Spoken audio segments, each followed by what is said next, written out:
Hello my dear friends, you're on the Military Summary channel, and today we will discuss the situation in Ukraine on the 14th of August of 2025. Today we have a lot of very interesting updates, so let's start.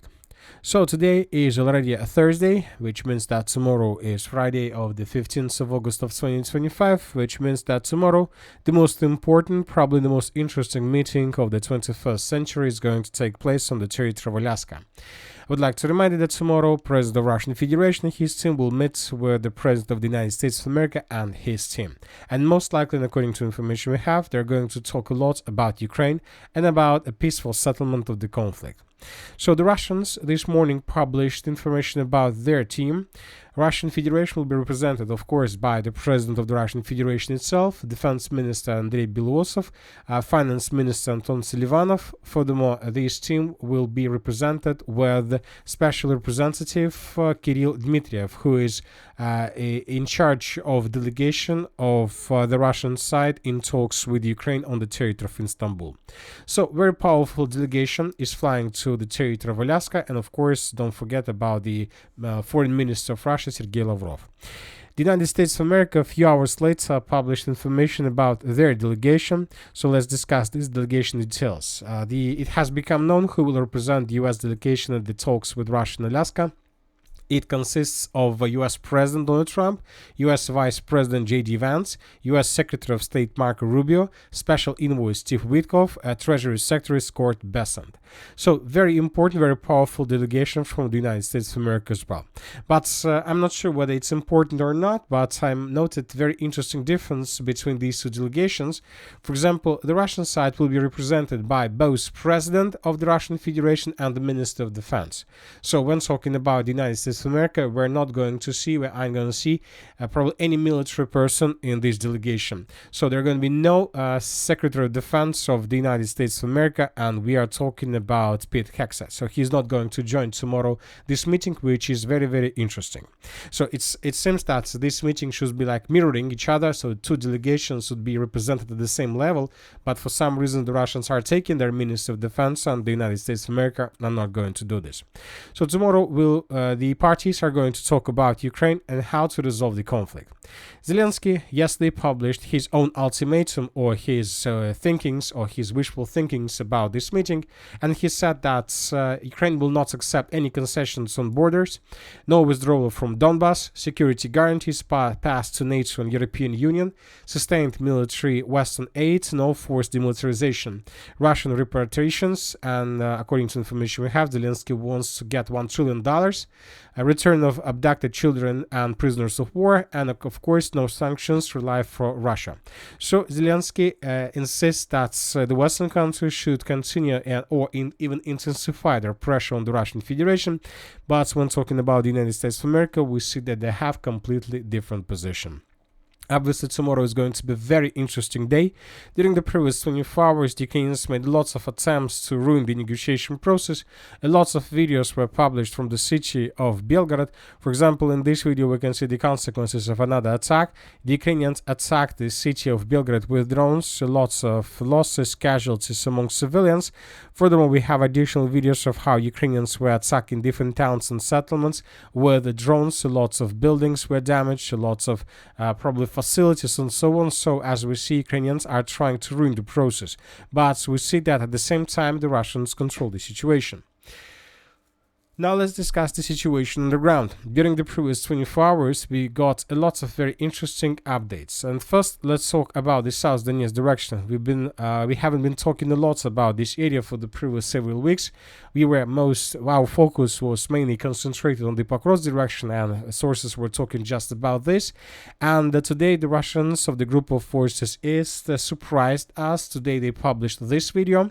As usual, the video was made according to the well-known pattern. First, we can see lots of episodes of how the Russians began their offensive operation in the direction of the settlement of Andreevka-Klevtsova. Lots of explosions, artillery strikes, lots of bridges were destroyed. So the entire process, how exactly the artillery preparation was taking place. In the second part of the video, we can start watching the clashes on the ground, how the Russians were taking one building after another, and of course prisoners of war. And of course, in the final part of this video, we can see lots of episodes, at least 5 were geolocated of how the Russians in different parts of the settlement of Andreevka-Klivtsova were raising their flags. So no doubt that the settlement of Andreevka-Klivtsova was taken and secured by the Russians completely. Based on this report, and of course based on the report of the Minister of Defense of the Russian Federation, this territory was completely adjusted in Russian favor. So this is the situation by the end of the 30th of August of 2025, and this is the situation by the end of the 14th of August. So very huge territories were taken by the Russians. So as of now, when talking about the western direction, western Donetsk direction, there are just two settlements left under complete Ukraine control. We are talking about the village of Alexandragrad, but according to updates we got in the past, the Russians were advancing in this direction almost every single day.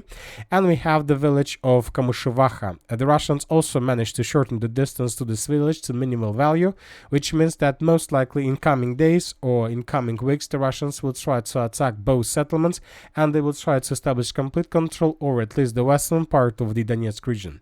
As for now, it's very difficult to say whether the Russians are going to move further deep inside of the Dnipropetrovsk region, because when talking about tomorrow's agenda of talks between Russia and the United States of America, there is no need to move in the direction of Dnipro region, because the Russians either will abandon their positions on the territory of this region, or they will try to exchange these territories for the territories in the northern and the northwestern part of the Pakroskimmer agglomeration, the Donetsk region. So that is why there is no need to attack further, but everything of course depends on the results that we're going to see tomorrow. So maybe tomorrow the Russians will change their mind and they will continue offensive operation deep inside of the territory of Ukraine.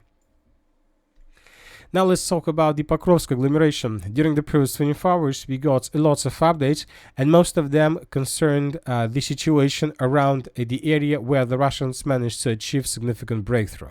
More precisely, the sources were talking just about reinforcements and reserves that Ukrainians deployed in this direction with the purpose to stabilize the situation. According to information we have, the Ukrainians redeployed in this direction the most powerful and the most important and well-trained units of the armored forces of Ukraine. So Ukrainians went all in when talking about these units.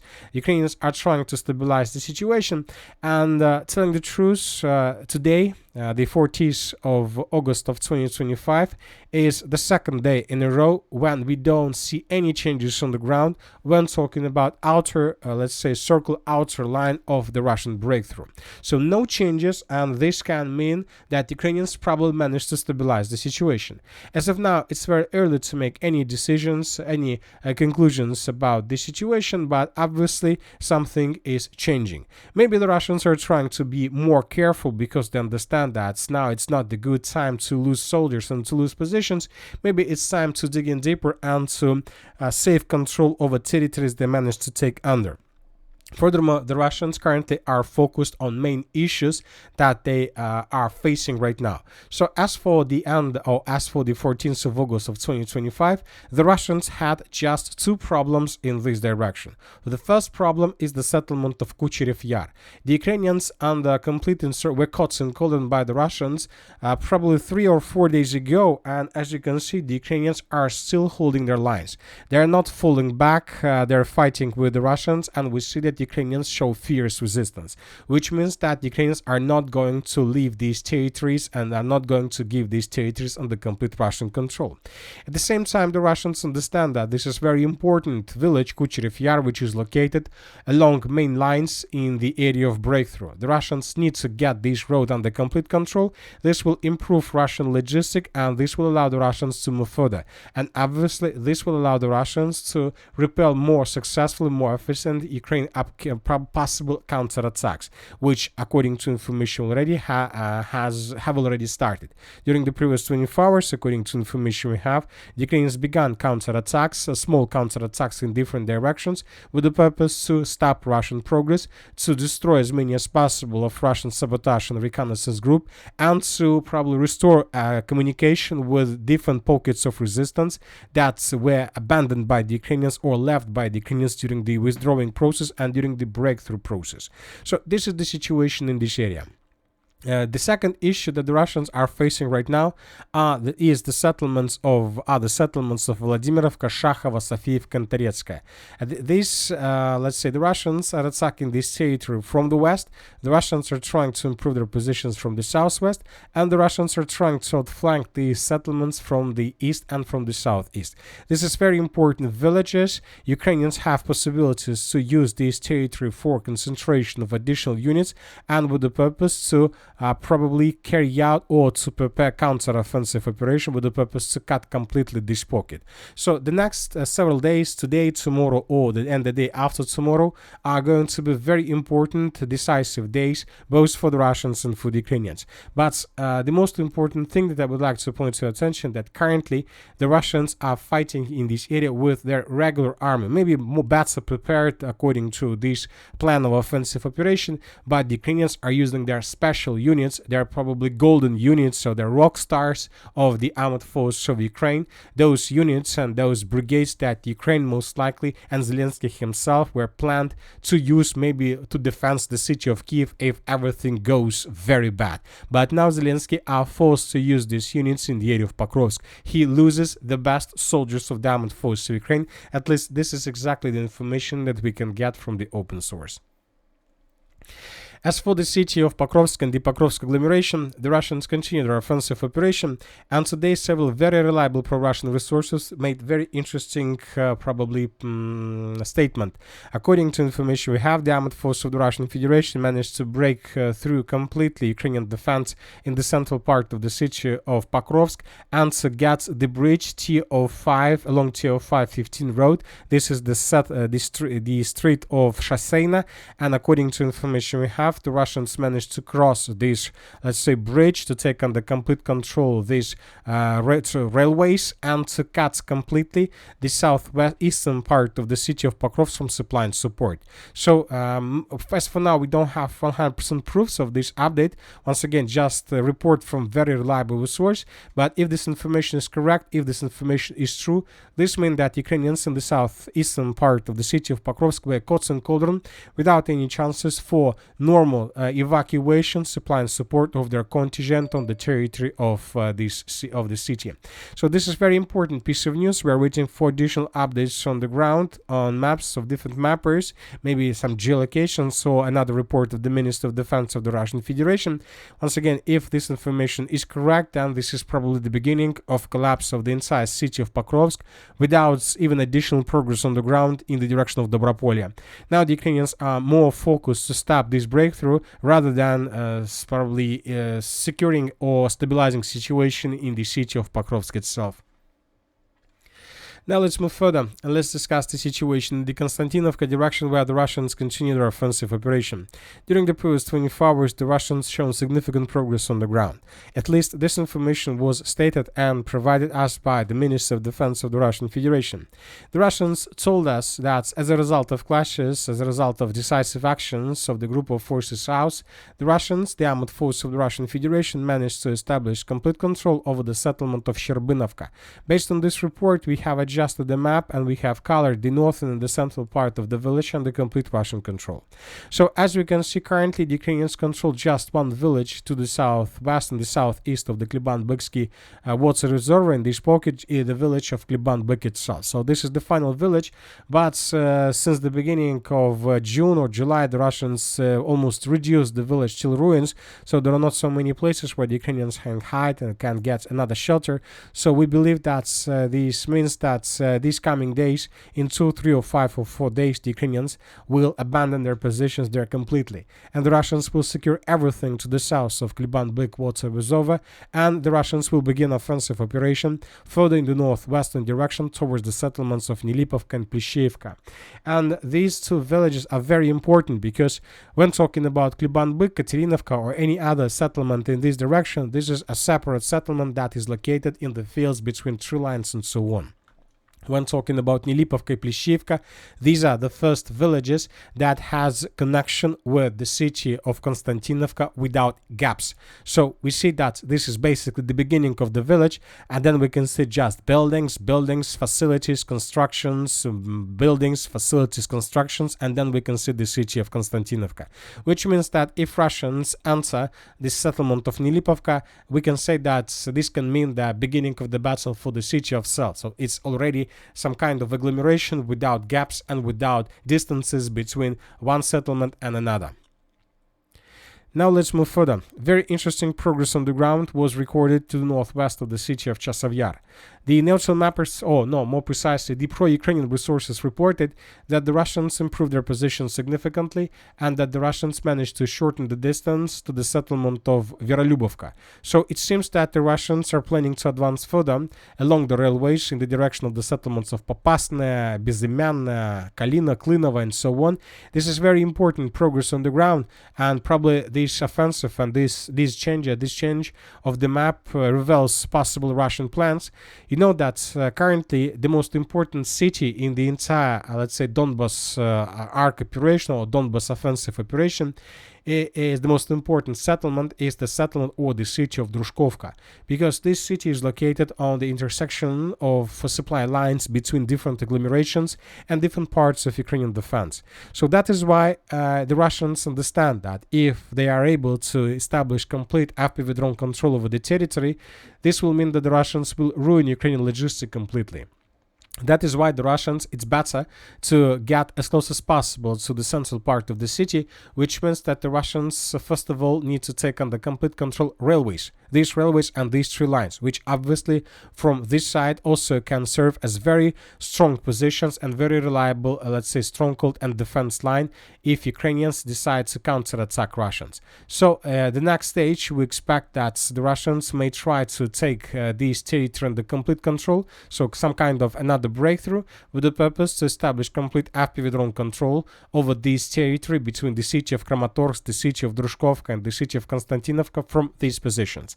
These positions will be located along the railways, which is very good barrier in case of any possible counteroffensive operation from the Ukrainian side. And this is another step towards tightening the news, additional tightening the news around Ukraine positions in Konstantinovka. So we expect very heavy clashes in this direction. But obviously, first of all, everything depends on talks, on the results, on possible results of talks that are going to happen tomorrow. Now let's talk about the Liman direction. During the previous 24 hours, the map was adjusted in Russian favor. This is the situation by the end of the 30th of August of 2025, and this is the situation by the end of the 40th of August. The Russians improved their positions in the southern part of the settlement of Tarskoye. We have a proof. This is the video where we can see Ukrainian tank that was counterattacking Russian positions in the southern part of the village of Tarskoye. In this video, we can see geolocated positions of both the Russians and the Ukrainians, and based on this video we came to the conclusion that the Ukrainians lost almost completely the settlement of Tarskoye. As for the northern part, we have another video published by the 63rd Mechanized Brigade of the Armed Forces of Ukraine. We can see attacks of FPV drone operators of the Armed Forces of Ukraine on Russian positions in the eastern part of the settlement. Lots of attacks were carried out by FPV drones. Some of the buildings were geolocated during this video, and one of the episodes of attacks took place exactly in this point. So based on this, we have adjusted the map in this area. So this is the second point in the settlement of Zarechne and the complete Russian control that was geolocated during the previous 1 or 2 weeks, which means that the Russians are concentrating their forces in this area. They're bringing additional reinforcement, and that currently there are very heavy clashes exactly for the central part of the settlement. The Russians are trying to cut the village into parts, the northern part, of course, and separately the southern part of the settlement, and then to handle with every single part separately. So this is the situation in this area. Now we are moving to another very important area, the Kupyansk direction. During the previous 24 hours, several very reliable and independent resources reported about additional progress on the ground of the armed forces of the Russian Federation. First, this morning, at somewhere at 9 a.m., This article was published that Russian units have taken under control a Ukrainian stronghold and reached the shore of the reservoir north of Petropavlovka. Pressure on Petropavlovka continues not only from the east but also from the north. So this is the first statement that was made during the previous 24 hours. Later we got additional statement made by a very reliable pro-Russian resource, and according to him, the group of forces of 51st Tank Army managed to break through Ukrainian defense to the east of the settlement of Petropavlovka to take under complete control significant territories in the fields and to answer the settlement of Petropavlovka from several directions. Currently, there are very heavy clashes for this area. The Ukrainians are trying to bring additional forces, but it seems that to stabilize the situation in the Pakroskimmer direction, the Ukrainians were forced to sacrifice with the Kupyansk direction, because the sources are saying that lots of units, lots of brigades, battalions of forces from the Kupyansk direction were redeployed in the direction of the city of Pakrovsk in the Pakrovsk agglomeration. Most likely the Russians decided to use this window of opportunities and they began offensive. The main purpose of this attack, of course, both to establish control over the city of Kupyansk, and the second purpose is to pin down Ukrainian units and not to allow the Ukrainian commanders to redeploy reinforcements and reserves from this direction in the direction of the city of Pakrovsk. Furthermore, I would like to remind you that during the previous days, the Russians were advancing to the northwest and the west of the city of Kupyansk. Furthermore, according to information we have, the Russians are advancing already in the northwestern part of the city itself. And this area with high-rise building is about to be taken by the Russians. And the Russians, also the Russian resources are saying that yesterday, and most likely tomorrow, the Ukrainians are waiting and will be waiting for another Russian offensive operation, but this time in the area of the settlement of Sinkovo. The Ukrainians believe and the Ukrainians expect that the Russians will try to cross the river Voskol exactly in this area, in the area of the villages of Kruglyakivka, Kolesnikovka and Sinkovo, with the purpose to begin the encirclement operation along R79 road in the direction of the city of Pakrovsk from the south and from the southwest.